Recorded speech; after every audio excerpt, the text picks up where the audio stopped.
सबको पुनः कोरोना नमस्कार। Today we are going to discuss the very important concept in genetics. It is pleiotropy or pleiotropic genes. What is pleiotropy or pleiotropic genes? अभी तक हमने पढ़ा कि one gene it is controlling one character and its traits. But there are certain genes which can control more than one character. The genes which control more than one character, these are called pleiotropic genes, and the phenomena is called pleiotropy. So phenomena of pleiotropy is nothing, it is the phenomenon is the phenomena in which single gene controls more than one character. जब एक gene वो जो एक से ज्यादा character को control करे तो उसे प्लेयोट्रॉपी कहा जाएगा। And such genes are called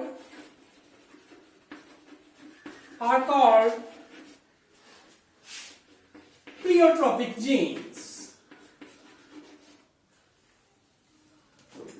pleiotropic genes. So in pleiotropy we have more than one characters controlled by a single gene. Clear? Now होता क्या है, जब भी प्लेयोट्रॉपिक जीन जो है ये कंट्रोल करता है कैरेक्टर्स को एक से ज्यादा। मैं बताऊंगा एग्जांपल करके आपको। तो जो कुछ कैरेक्टर्स हैं they are visible to us clearly. Some characters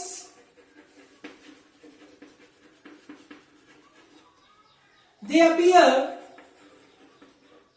appears more clearly or visible. These characters are called major effects.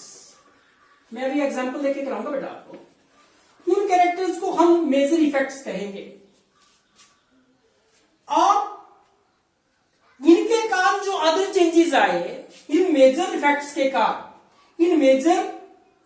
के कारण जो चेंजेस और आए जो क्लियरली विजिबल नहीं है, what these are the implication of the major effects, these are the results of the major effects, these are called minor effects. मैं लिख रहा हूं other characters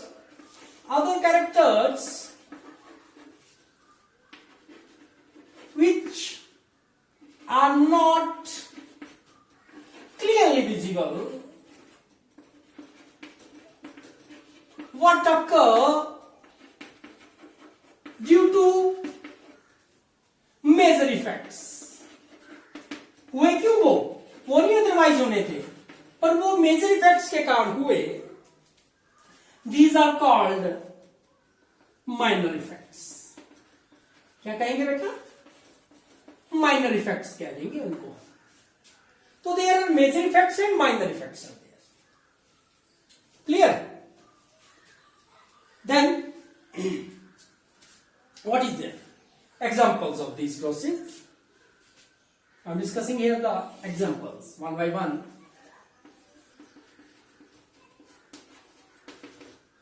Mendel, the Georg Mendel, G.J. Mendel. For the first time, he had studied the pleiotropic effect in edible pea. Edible pea, the scientific name is Physon sativum. जो plant study किया था इन्होंने क्या पाया? He saw that the character or the gene which is controlling the flower color. Okay? कौन सा gene? Gene controlling flower colour. हमने पढ़ा था ना, हमने पढ़ा था मेंटलिज्म में कि flower colour either they are colour either they are white. तो वो जो जीन है, जो फ्लावर कलर का जीन है, it is also controlling, this is the pleiotropic gene controlling flower colour is pleiotropic and also control क्या? Seed. कौन सा? One is seed coat colour and one is axillary lip spots. Seed coat colour and axillary lip spots. ये जो axillary lip spots है, it is the character which is not study by the Mendel. But जो हमने किया नहीं, जो मतलब basic 7 character में नहीं था, पढ़ा तो था उन्होंने, पर उन्होंने डिटेल में नहीं इसको किया था प्रोसेस में। पर इन्होंने देख लिया था कि एक्सिलरी लिप स्पॉट्स और जो सीड कोट कलर है, इनको भी कंट्रोल कर रहा है कौन सा gene? Gene controlling the flower colour. तो it is usually a question asked in the NEET, it may be a question which is asked. तो one example is this. Other one example is here. It is the very important a disease in case of human beings. It is called I'm discussing examples. So here the second one, sickle cell anemia.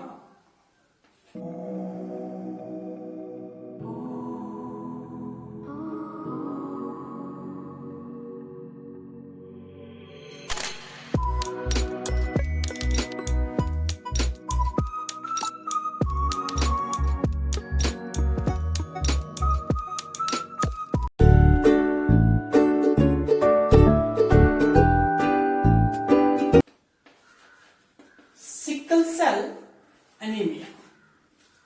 It is a disorder and it is a genetic disorder in case of human beings. Sickle cell anemia क्या होता है वो देखता हूं, मैं आपको बताता हूं। सिकल जिसको हम हिंदी में हंसिया कहते हैं, हंसिया, और अपनी भाषा में हम इसे दराटी कहते हैं या दराती कहते हैं, जिससे हम घास काटते हैं। क्रॉप्स को हम काटते हैं जब राइपन हो जाती है वो। तो हंसिया और दराटी। सेल एनीमिया क्या होता है? एनीमिया को बेसिकली कहा जाता है, वैसे तो कहा जाता है कि इट इज द क्या,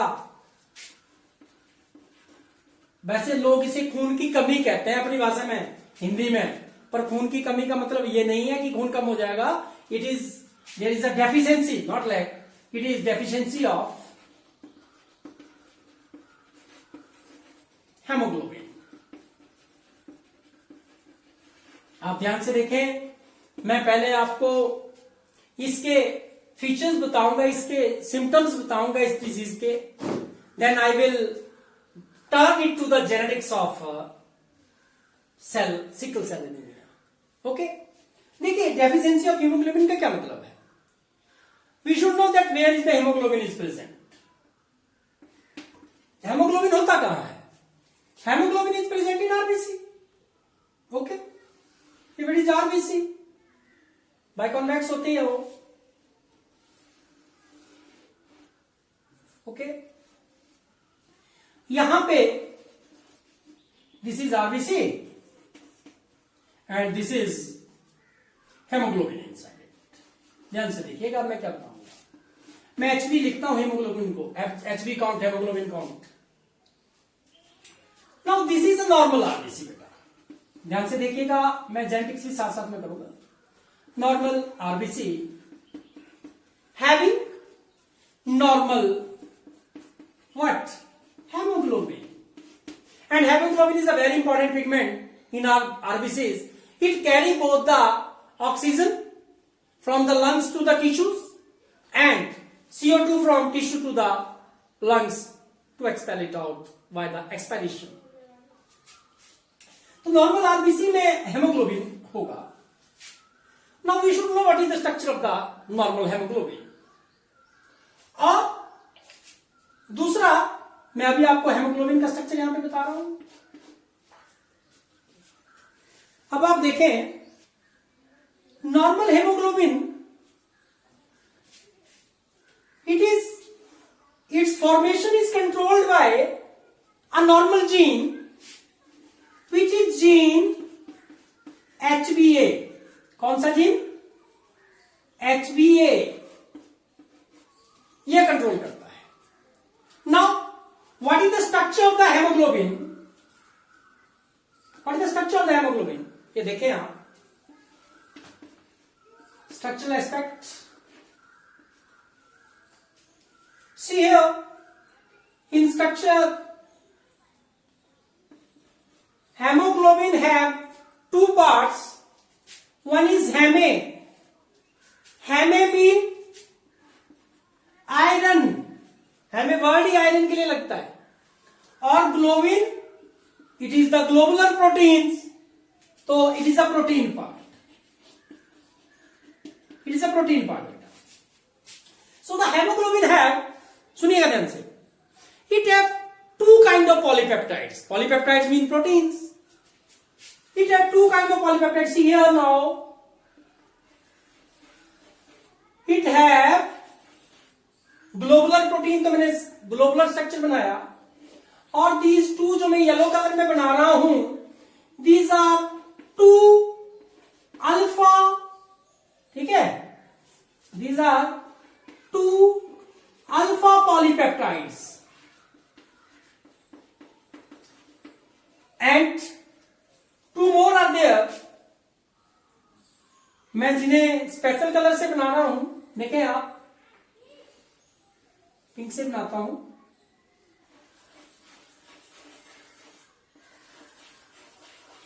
These are two beta polypeptides. Peptide chains भी लिखते हैं हम, chains of amino acid, and two alpha polypeptide chains. Okay, this is, and these have, the hemoglobin have 4 Fe2 positive. How many? जो मैं बता रहा हूं, 4 Fe2 पॉजिटिव. प्लस वन में किया था हमने, जब भी क्लोराइड शिफ्ट वगैरह बताया था तो थोड़ा सा बताया था आपको. 4 Fe2, आप इतना याद कर लीजिए, 4 Fe2 positive.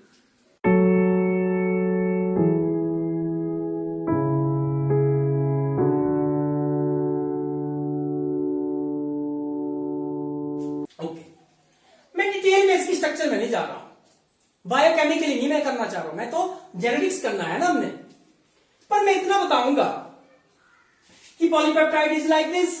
Amino acid number 1, 2, amino acid number 3, then 4, then amino acid number 5, amino acid number 6, amino acid number 7, 8, 9, 10, ऐसे ही होंगे. और we know there are 27 amino acids are there. तो कोई ना कोई सीक्वेंस तो होगी. हमें ज्यादा नहीं करना है, क्योंकि the bond between the two amino acids is called peptide bond. And when their number is numerous, many, then polyword is there. For that reason it is called polypeptide. मैं आपको बता दूं, जो मेरा कंसर्न यहां पे है सिकल सेल एनीमिया में, वो ये है that this beta polypeptide chain at position number 6, which one? 6th position पे, वहां पे क्या है? The amino acid is there. Amino acid number 6 in beta polypeptide, it is glutamic acid. कौन सा है? Glutamic acid. क्लियर है? मैं ऐसे लिख देता हूं, अब आपको तो समझाने के लिए किया था मैंने. See here, it is Fe2 positive. It is the 6th amino acid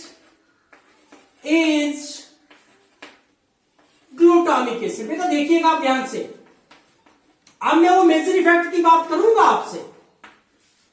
अब मेजर इफेक्ट की बात करूंगा। हमारा जो ब्लड है वो नॉर्मल है, हमारी जो हेमोग्लोबिन है वो नॉर्मल है। क्लियर है? क्लियर है? ऐसी हेमोग्लोबिन है। We have the haemoglobin like this and our gene is gene HbA.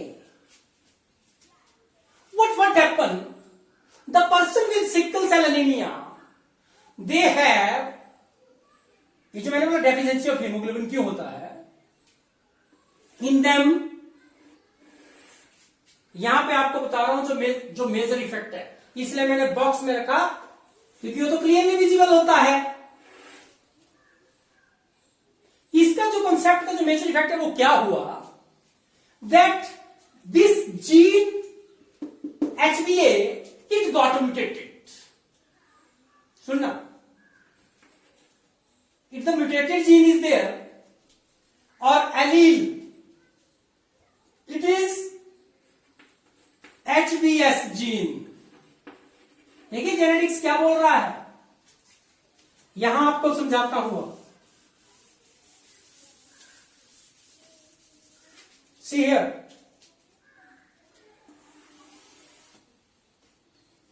Genetics ये बोलता है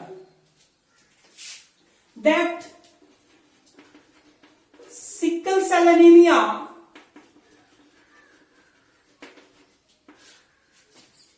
इट अकर ड्यू टू, मैं इसके जेनेटिक्स कॉन्सेप्ट पे जा रहा हूं।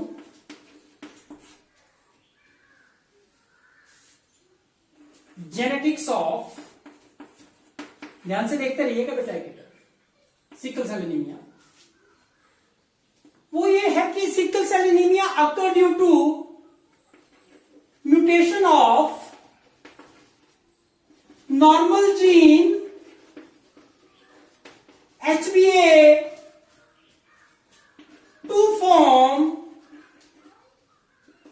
mutated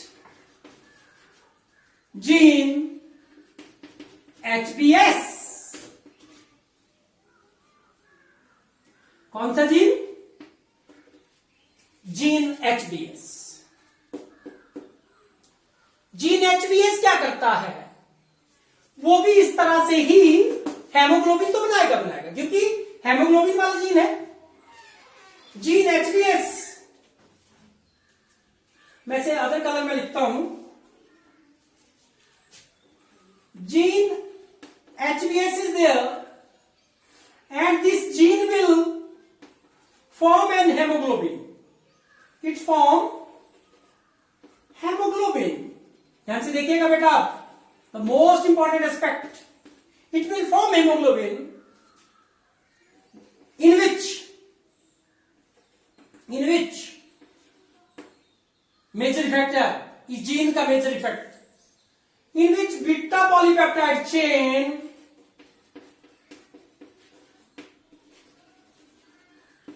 have what? Valine amino acid, ठीक है, instead of glutamic acid. Glutamic acid की जगह क्या आ गया यहां पे? वेलिन। और बेटा this is the major effect, ये है मेजर इफेक्ट। क्यों मेजर है मैं बताता हूं।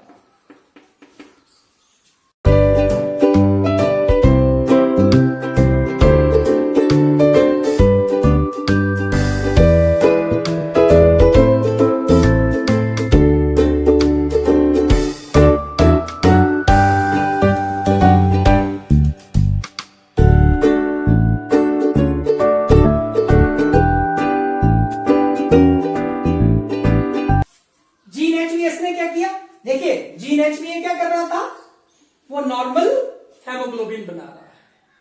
ये this is the structure of normal haemoglobin, normal HB। और जब वो एबनॉर्मल हेमोग्लोबिन हो जाएगा तो क्या हो जाएगा बेटा, वो HbS उसमें वैलिन कर देगा। क्लियर? अब क्या हुआ मैं यहां बता रहा हूं, ध्यान से देखिएगा। अब इसकी म्यूटेशन हुआ, पहला एस्पेक्ट कर लिया, उसने क्या किया, बीटा पॉलीपेप्टाइड जो मेजर इफेक्ट है वो ले आया। तो HbS प्रोड्यूस इट, देखो ना, पहला तो हुआ कि म्यूटेशन हुआ HB और HbS का। फिर अब दूसरा देखना आपने क्या हुआ बेटा, जेनेटिक्स को समझने के लिए, कि जो HbS है वो क्या करेगा, HbS will form or HbS gene will form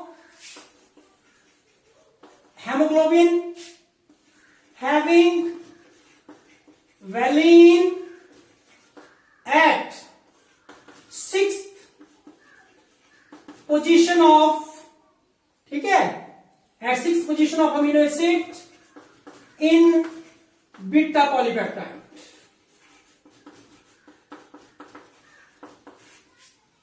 ये मैंने कहा कि ये बन गया अब आपका मेजर इफेक्ट बेटा, ध्यान से देखते रहेंगे आप, ये मेजर इफेक्ट हुआ, क्लियरली विजिबल है आपको। Okay, what are the other effects? इस वैलिन के चेंज होने से क्या हो गया ऐसा, पहले तो म्यूटेशन हुआ, फिर वैलिन बन गया, ये मेजर इफेक्ट्स में आया।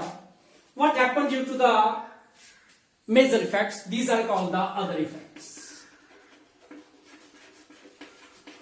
जो इसके कारण आए वो अदर इफेक्ट्स थे, और वो क्या थे?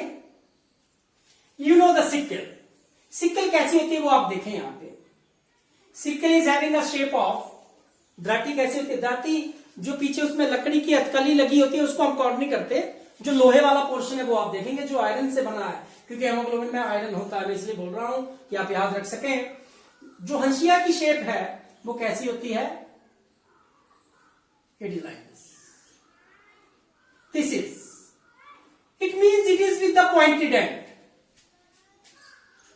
जो नॉर्मल हेमोग्लोबिन है, देखिएगा ध्यान से, जो नॉर्मल हेमोग्लोबिन है वो बाइकॉन्वेक्स है, बताया ना मैंने आपको, ये है haemoglobin normal, it is HB normal,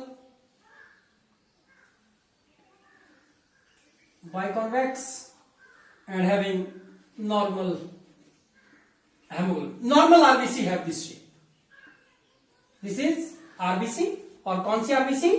normal बेटा, क्लियर है? अब इस HbS ने जो वैलिन वाला ये बनाया, चेंज लाया, मेजर इफेक्ट लाया, उसके कारण क्या हुआ? Whenever, देखिए ऐसे जो सिकल सेल एनीमिया के पर्सन है वे नॉर्मल रहते हैं, they got problem when there is lack of oxygen. देखिएगा ध्यान से, अंडर O2 डेफिशिएंसी, इनमें जो प्रॉब्लम आती है वो तब आती है जब O2 डेफिशिएंसी हो जाती है, sorry, under O2 deficiency. This valine, जब ऑक्सीजन की कमी होगी, जो वैलिन है बेटा वो क्या करेगा? That will form bond with, क्योंकि यहां पे वो चेंज है, यहां पे वैलिन आ चुका है ग्लूटामिक एसिड की जगह, मैंने बताया आपको, वो bond under oxygen deficiency sickle cell anaemic person में है, क्योंकि 6th पोजीशन पे वैलिन है, वो वैलिन जो है that will form bond with globin part, वो ग्लोबिन के साथ बॉन्ड बना लेगा। जो बीटा आपका जो पूरे का पूरा है ना, इसमें वैलिन चेंज हुआ, वो इनको भी अटैचमेंट देगा अल्फा पॉलीपेप्टाइड्स को, और इनको पूरी ग्लोबिन के साथ वो बॉन्ड बनाएगा, थोड़ा सा खिंचाव पड़ेगा, and this will result in the distortion of the structure of RBC and the RBC will become abnormal. तो जो एबनॉर्मल हेमोग्लोबिन है उसका स्ट्रक्चर मैं आपको यहां पे बता रहा हूं, it became sickle shape, this is, और इसके अंदर हेमोग्लोबिन होगा, सुनिएगा ध्यान से, it is abnormal, it is abnormal RBC, abnormal RBC is sickle cell, deficiency पढ़े अब आप, under O2 deficiency the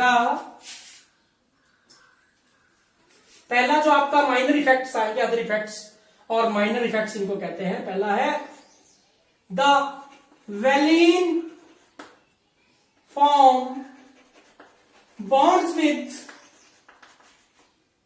globin and RBC became sickle shaped.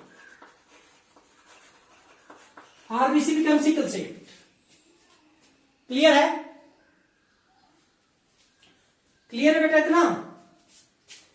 अब जब आरबीसी सिकल शेप्ड हो जाएगी, आप ध्यान से देखें थोड़ा सा, that is flowing in the blood vessel, it is biconvex है, थोड़ा सर्कुलर शेप में है जो नॉर्मल है हमारे ब्लड में, इसलिए ये कहीं भी उस ब्लड वेसल को पंचर नहीं करेगी। पर as we have this sickle shaped RBC here, this will have the pointed ends और ये ब्लड वेसल, देखिए आप यहां पे, मैं यहां समझा सकता हूं आपको, ऐसे ब्लड वेसल के अंदर ये जो आपकी सिकल शेप्ड आरबीसीज हैं, ये पॉइंटेड एंड के साथ यहां पे अटैच हो जाएंगी, एक यहां, एक ऐसे और ऐसे, और they will block the what blood vessel. So the one more clogging किस चीज की? ब्लड वेसल की। किस चीज की क्लॉगिंग होगी बेटा? मैं एक ही इसमें कॉन्सेप्ट को देना चाह रहा हूं, आपके साथ रिवाइज भी करूंगा। इट इज ब्लड वेसल, और क्योंकि वो पॉइंटेड एंड के साथ से होगी थी, आरबीसीज जो वेलिन के कारण बना ना, मैंने बोला डिस्टॉर्ट हो गया स्ट्रक्चर, वेलिन ने तो बॉन्ड बना लिया और वो सिकल शेप हो गया आरबीसी, अब उसने ब्लॉकेज कर दी। तो जो सेकंड आपके पास जो माइनर इफेक्ट है वो क्या होगा? मैं यहां लिख देता हूं माइनर इफेक्ट्स को। Second one is there, this is first one, the second one is there clogging of blood vessel occur, clogging of blood vessel occur, जो मैंने आपको समझाया।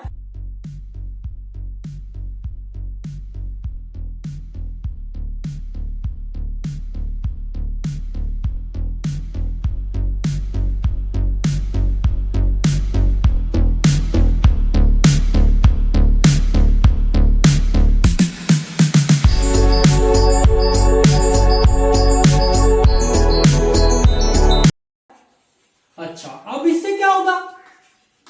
क्लॉगिंग ऑफ ब्लड वेसल होगी तो क्या हुआ? जब ब्लड वेसल रुक जाएगा, ब्लॉक हो जाएगा, तो जो इसमें जो ब्लड का फ्लो हो रहा था वो भी तो रुक जाएगा ना। अब यहां पे ब्लड नहीं आएगा, और आपको पता है कि ब्लड की जो आरबीसी होती है उनके अंदर, सुनिएगा ध्यान से, वही तो है जो ऐसा पिगमेंट है हेमोग्लोबिन, जो मैंने बोला ऑक्सीजन को कैरी करता है टिश्यू तक और CO2 को बाहर ले जाता है, ट्रांसपोर्ट मीडियम बनता है, हमने पढ़ा था रेस्पिरेशन में। सो अब यहां पे ऑक्सीजन नहीं जाएगा, रेस्पिरेशन नहीं होगी, एटीपी नहीं मिलेगी, and the person will become anaemic. तीसरा जो साइड इफेक्ट आएगा वो एनीमिया होगा, anaemia, and ultimately the fatigue will occur, fatigue will be there, थकान होगी उस आदमी को बहुत ज्यादा। अगर वो वाइगरस एक्सरसाइज कर रहा है तो it may cause death.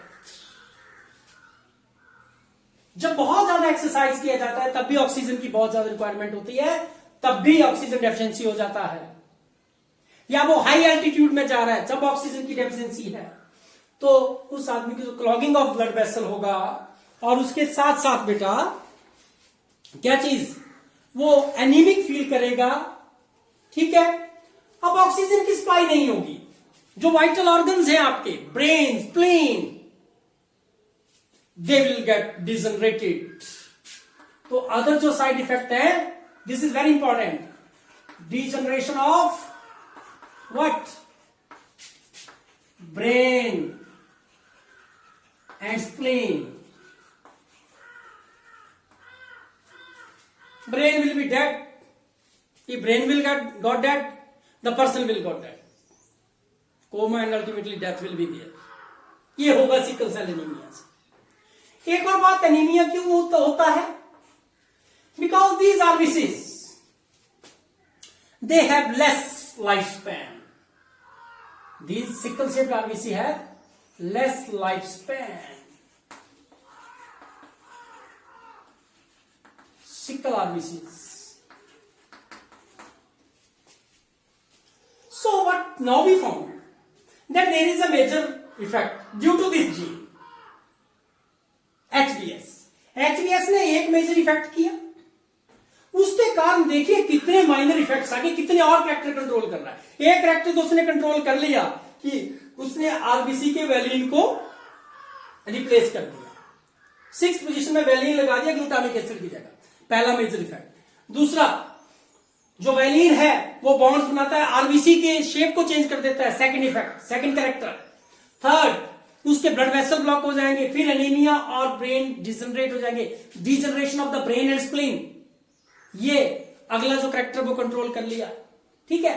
So this gene particularly which one gene, this sickle cell anaemia के लिए जो जीन HBS है, this gene is pleiotropic gene. This is a pleiotropic gene, it is having the multiple, it is controlling the many characters.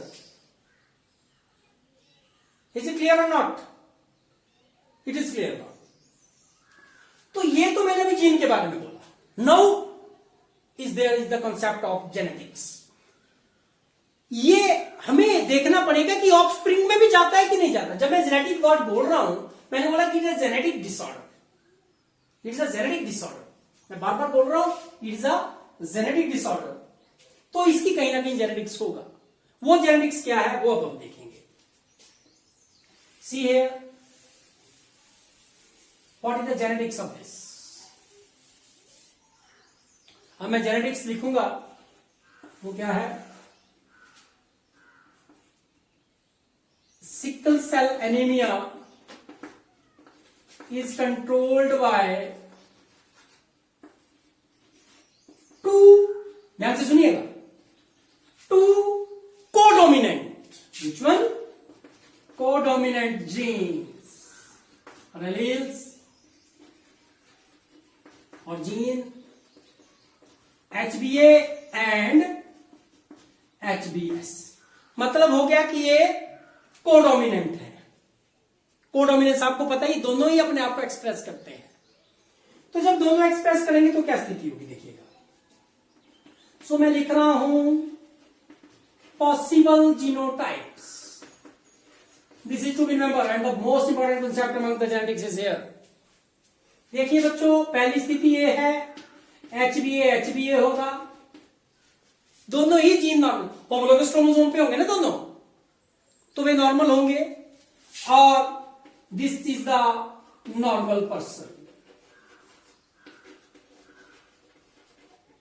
Sickle cell anaemia is not having the specificity for any sex, क्योंकि तो दोनों में blood है, दोनों में RBC होंगे, male female में, तो ये नॉर्मल पर्सन होगा बेटा।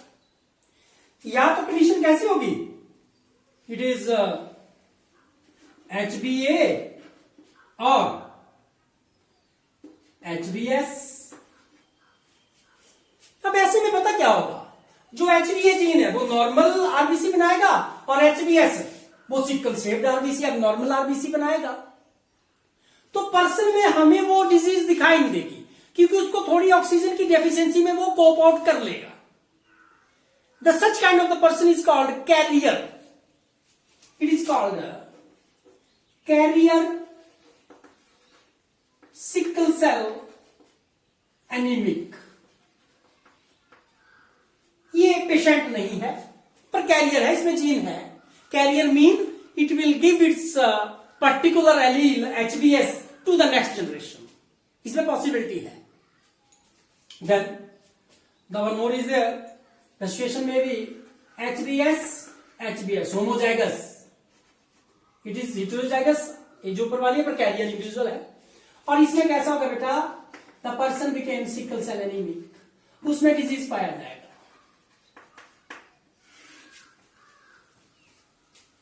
तो अगर ये समझ में आ गया तो genetics of the sickle cell anaemia is clear, it is crystal clear now. हमें जीनोटाइप्स का पता लग गया। Now the individual male and female who got married, वो जो है उनमें या तो दोनों ही नॉर्मल होंगे, तब तो कोई भी ऐसा चांस है ही नहीं कि जो उनकी ऑफस्प्रिंग है उनमें वो जीन चले जाएं, तब तो नहीं जाएंगे, क्योंकि अब नॉर्मल जीन है ही नहीं। सिकल शेप के लिए जो जीन कंट्रोल करता है उस फैक्टर को, वो तो है ही नहीं। मेल एंड फीमेल वो था नॉर्मल एंड नॉर्मल। अगर नॉर्मल एंड कैरियर के बीच में भी अगर हो तो देखेंगे possibility of sickle cell anaemia क्या है। कैरियर और कैरियर के बीच में मैरिज हो तो वो पॉसिबिलिटी हम देखेंगे अभी। और वो तो डेड श्योर है कि अगर दोनों ही मेल और फीमेल पेरेंट जो हैं उनमें सिकल सेल एनीमिया है तो they will affect the child. Both it is a well dead sure now. Clear है? ठीक है। सो सी, अब हम क्रॉसिस करेंगे। अगर जेनेटिक्स में मैं इसको तो अब रब कर सकता हूं, आपको समझ में आ गया सारा। I will now rub this. Now let us see the crosses here. Genetics, because we are studying the genetics. So this is the first point. This is the second. Okay. Now what is there? The possibilities of sickle cell anemia in offsprings. क्योंकि हम तो possibility probability का ही नियम लगता है इसमें। The principle of probability is always present in the genetics. So if the crosses, the two parents, number one, parents are having HBA and HBA gene, both the parent male and female, it means they are normal male and normal female. So there is 0% probability or possibility of sickle cell anemia. इसमें तो है ही नहीं gene, तो कहां से होगा? Clear हो गया। Now see the second one.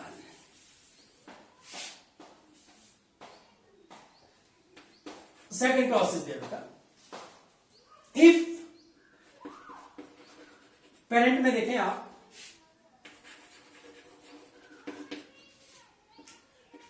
Parent generation, it doesn't mean the whether the male is normal और फीमेल इज नॉर्मल। मैंने पहले बोला आपको, there is a normal male and carrier female. The cross is similar if it is carrier और it is normal female. अगर normal female और carrier male हो तब भी सेम ही होगा, और नॉर्मल मेल और कैरियर फीमेल वो सेम ही बात है, इसलिए मैं उसको नहीं करूंगा। पर मैं यहां पे लिख रहा हूं आपको carrier female. See what is the genotype? ये तो फिनोटाइप है ना। दिस इज कैरियर, मैं लिख देता हूं पूरा, carrier sickle cell anaemic. SCA का मतलब है सिकल सेल एनीमिक फीमेल और नॉर्मल। तो what will be the genotype बेटा? जीनोटाइप देखें आप, इसमें क्या होगा? यस, बिल्कुल सही बोल रहे हैं आप। It is HBA and it is here HBA and HBS। Law of segregation operate होगा और गैमीट्स बन जाएंगे। गैमीट्स देखिएगा बेटा जल्दी से, two gamete will be there. बस तो एक ही है, एक ही पॉसिबिलिटी है इसमें। तो देखो आप, HBA single kind of the gamete is form. Here the two kind of gametes will be there. It is HBA and one is HBS according to the law of segregation as we have studied in earlier videos। हमने पहले के videos में देखा है, अब वहां पे देखिए। तो ऐसे ये पॉपुलेशन में पाए जाते हैं इंडिविजुअल, और ऐसी जेनेटिक्स चलती है कि माँ बाप में बड़ा जरूरी है ये पता हो कि सिकल सेल एनीमिया है या नहीं है। जो हाईली लिटरेट सोसाइटी है, अब तो आप देख रहे हैं कि पहले लोग जो साबुन से ज्यादा हाथ धोते थे, हम लोग मजाक करते थे कि whatever people are doing, आप तो बात बात पे हाथ धोते हो। लेकिन कोरोना ने सिखा दिया हमें, कोविड ने, कि we have to wash our hands. Those people who are earlier doing this, they are the best people. बार बार हम मुंह पे, फेस पे हाथ लगाते थे, we are the wrong people. वो लोग जो हाथ ही नहीं लगाते थे, वो लोग अच्छे थे। आज हमने सीख लिया। सिमिलरली इन पॉपुलेशन, जो हाईली एलीट ग्रुप है, जो बेसिकली एजुकेटेड है, दे have the specific history, genetically उनकी पता होता है कि ये डिजीज है या नहीं। इसके लिए टेस्ट है हमारे पास, सिकल सेल एनीमिया का पता लग जाता है, तो वो पता करते हैं बिफोर मैरिज। ओके, सो यहां पे गैमीट्स है, तो ये थोड़ा सिंपल हो गया कि इसमें जब भी गैमीट मिलेंगे तो हमने देखा ही था प्रोसेस कि what will be the possibility in the offspring. These are the offspring. Okay, offspring, either this may join with this. There are only two possibilities. Either this may join with this. So it became HBA, HBA. Okay? HBA, HBA. And it is HBA and HBS beta. It is normal person or it is what? Carrier sickle cell anaemic person, ये offspring में रहेगा। Clear है? तो यहां भी अभी career ही बनेंगे इनकी मैरिज से भी। अगर if they have the marriage between the there are the two people of such phenotype and genotype, then they will have this offspring. Third one, if the marriage between the two carrier occur, see the parent generation, parents are there, one is carrier sickle cell anemic, मैं ऐसे लिख रहा हूं, sickle cell anemic male, it got married to the carrier sickle cell anemic female. What will be the genotype let us see here? It is HBA, HBS and HBA, HBS बेटा। तो gametes जल्दी से करेंगे। Gametes HBA and second one is HBS. HBA, the gamete having the normal gene and gamete having the abnormal or sickle cell anemic gene. देखिए possibilities, if it will combine with this or it may combine with this. It may be the possibility it may combine with this and it may be the possibility that these two they will combine. Probability based है, possibilities है। अगर ये होगा then it is HB HBA, it is normal person, ठीक है। If it is like this then it is HBA HBS। इन दोनों के एक केसेस में देखें, मैं इकट्ठा लिख देता हूं। It is HBA HBS and third one is HBS HBS। ये जो इंडिविजुअल है ये कैरियर सिकल सेल एनीमिक होंगे और these are sickle cell anemic persons are there or offspring. The ratio comes out to be 1:2:1. So probability of having carrier individual among their offspring is more. It is 50%, it is 25%, it is 25%. Is it clear? Now see, it is the third one. Okay. Now fourth. The parents having, both are suffering from the diseased. It is sickle cell anemic male married to sickle cell anemic female. What will be the genotype? HBS, HBS beta, HBS, HBS. Okay. Then what will be the gametes? Gametes. Single HBS type, and here HBS type. So all the offspring they have HBS genotype in offspring. It is there, and 100% of these offspring they have, they are sickle cell anemic. So this is the genetics of pleiotropic gene in sickle cell anemia.